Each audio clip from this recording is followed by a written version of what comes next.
Bonjour. Alors, ce petit document et cette vidéo, au fait, pour vous préciser la lecture du rapport de l'étape 1.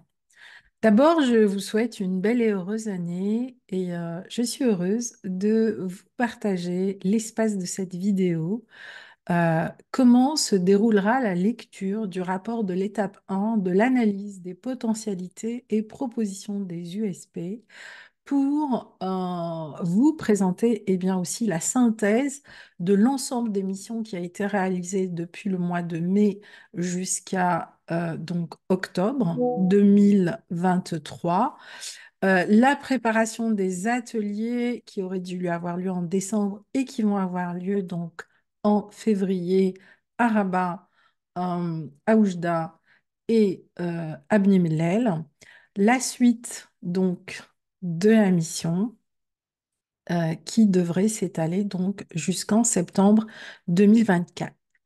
Alors, chaque étape va être structurée sous forme d'un classeur pédagogique. Et dans ce classeur pédagogique, vous allez trouver une synthèse de tous les documents qui vous ont été déjà envoyés lors des comptes rendus de chaque mission, des ateliers qui ont déjà eu lieu, que ce soit à Bni Mellel ou à Rabat ou dans l'oriental, des réunions, des visites, etc. Donc, on vous a envoyé déjà énormément de documents qui à chaque fois résumaient chaque mission. Et donc là, on a vraiment fait une synthèse. Et cette synthèse, vous allez la retrouver avec chaque rapport, ses annexes et ses documents qui sont les contenus pédagogiques qui l'alimentent sous forme d'un classeur pédagogique d'étape 1. Et donc, dans ce premier classeur, vous allez avoir bien sûr le rapport. Alors, je vais vous partager ce que l'on a mis. Donc, le rapport de l'analyse des potentialités est structuré en quatre parties, d'accord? La première partie, donc c'est déjà un seul rapport, ce n'est pas deux rapports, parce que vous allez voir que les critères, et il y a vraiment beaucoup d'éléments qu'on va croiser pour les deux destinations pour arriver au bout des objectifs qui ont été retenus pour cette mission d'agritourisme. Donc, la première partie du rapport, on a fait un rappel des définitions, mais aussi vous allez trouver plus de détails sur qu'est-ce qu'une USP, comment on la construit, c'est quoi les critères de durabilité appliqués à l'agritourisme, quels sont les principes du tourisme durable et comment tout ça aujourd'hui va s'adapter à l'agritourisme, l'agrotourisme, le tourisme rural et le tourisme de montagne. Ça, c'est pour la première partie. Avec cette partie, donc l'annexe, c'est l'annexe méthodologique, d'accord, que nous avons mis à jour et qui est aussi dans le classeur. La deuxième partie donc du rapport est dédiée à l'analyse des potentialités, donc agritouristiques et agrotouristiques. Et donc, c'est une analyse qualitative et quantitative. Donc, dans le rapport, vous allez trouver justement toutes les analyses des potentialités, que ce soit pour la région de l'Oriental, que ce soit pour la région de Beni Mellel Khnifra, donc sous forme de fiches descriptives.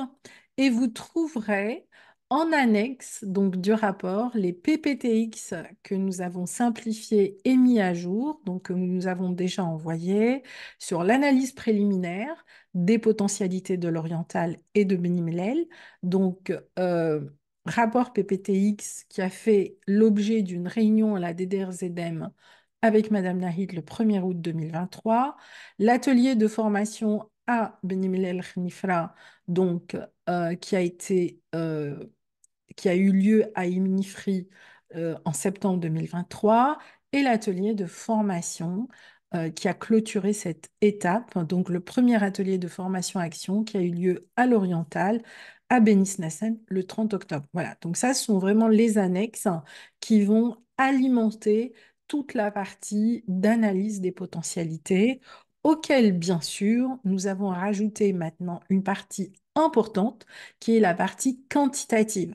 Donc, vous allez aussi trouver dans ce rapport et dans la partie 2 les fiches descriptives des sites et des professionnels, les cartes de sites et des itinéraires, l'analyse quantitative que nous avons fait à partir du questionnaire, d'accord, des typologies de clientèle, des activités, des types de séjours. Donc, on a fait aussi toute une cartographie chiffrée des acteurs et des potentialités qui vous sont présentées aussi dans la partie 2 du rapport. Vous trouverez aussi en annexe euh, le questionnaire, même si on vous l'a déjà avant envoyé, et la liste des contacts des opérateurs et des professionnels que nous avons rencontrés. Enfin, donc, au vu de cette analyse, arrive la partie 3 du rapport qui, elle, vous fait, là, on vous fait une proposition des USP. Alors, cette proposition, elle n'a pas été faite au hasard. On a vraiment mouliné donc tous ces ingrédients, on a mouliné toutes les analyses, on les a alignés avec les objectifs, on les a alignés avec le temps aussi qui nous est imparti pour cette mission. Donc, même si on a pu allonger jusqu'en septembre, il faut savoir que les deadlines que nous avons sont extrêmement courtes pour structurer. Donc, non pas deux, mais nous, on vous fait la proposition de 3 USP, 2 dans l'oriental et une sur Benjamin Al-Khalifa. Mais en réalité, pour moi, les 3 sont très complémentaires. Et l'idée, ça va être de construire une grande destination, une nouvelle destination au Maroc autour de l'agritourisme et de l'agrotourisme qui va impliquer les deux premières régions pionnières que sont la région de l'Oriental et la région de Beni Mellel Khnifra. Donc, dans cette partie-là, on vous fait cette proposition. Proposition, bien sûr, que nous discuterons, d'accord? C'est loin d'être validé tout ça. Donc, nous, on vous fait la meilleure proposition, la meilleure option et nous allons discuter de ça lors des ateliers qui auront lieu à Rabat, à Oujda et à Bni Mellel, donc en février 2024. Donc ça, c'est pour la partie 3. Donc, on, je vous décris, d'accord, les 3 USP. Donc, l'USP 1 de montagne rurale, l'USP 2 qu'on n'avait pas pris en considération, mais qui est celle du tourisme oasien et désert, donc Figuig et sa région.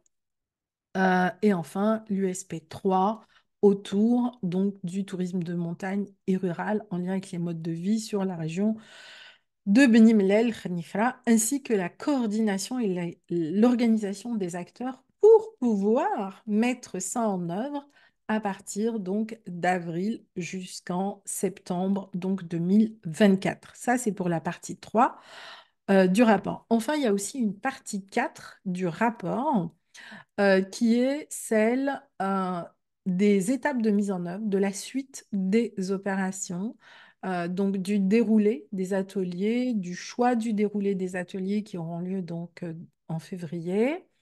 Euh, voilà, et puis donc des propositions aussi de planning, etc.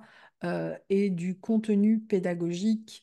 Bien sûr, alors je voudrais insister sur un dernier point, le contenu pédagogique des formations va être complètement adapté. Donc là, c'est vraiment du sur-mesure qu'on va faire à partir donc de mars, puisque à la fin de chaque atelier, nous prévoyons de passer 3 jours par site sur la base de l'USP donc qui est retenu pour bien finaliser les contenus pédagogiques et les itinéraires afin de vous faire donc une proposition de planning détaillé pour structurer, mettre en œuvre, mettre en tourisme et commercialiser les USP euh, pour les régions de Bni Mellel et de Prinfa. Donc, ça veut dire qu'il y aura euh, un rapport à la fin de notre mission de février qui va vraiment à ce moment-là bien vous positionner tout ce planning sur la base donc des éléments que nous aurons retenus de manière donc collective et participative pendant et suite aux ateliers. Voilà, donc nous ensuite on prépare ces itinéraires et ça va nous permettre aussi de préparer toute la logistique parce qu'il va y avoir une grosse aussi logistique pour les formations action, puisque c'est aussi des formations de terrain, c'est pas juste des formations donc théoriques où on va vous emmener sur le terrain pour acquérir tout l'apprentissage de structuration, d'offres à forte valeur ajoutée, d'offres thématiques, de comment on va mettre en place les critères du tourisme durable, etc. Sachant que les lieux et les USP que nous vous proposons sont des USP où il y a déjà des expériences extrêmement réussies. Donc, ça veut dire que l'on pourrait en effet arriver en partant sur cette base-là à mettre en lumière et mettre ce qu'on appelle en tourisme des nouvelles destinations agritouristiques et agrotouristiques au Maroc. Voilà, donc je vous souhaite une bonne lecture de ce rapport avec ses annexes, avec ses contenus pédagogiques, et donc de vraiment classer cette étape sous forme de classeur. Et pour chaque étape, vous aurez le classeur pédagogique qui fera la synthèse de l'étape que nous aurons réalisée ensemble. Je vous dis bonne lecture et je vous dis à bientôt pour les ateliers en février.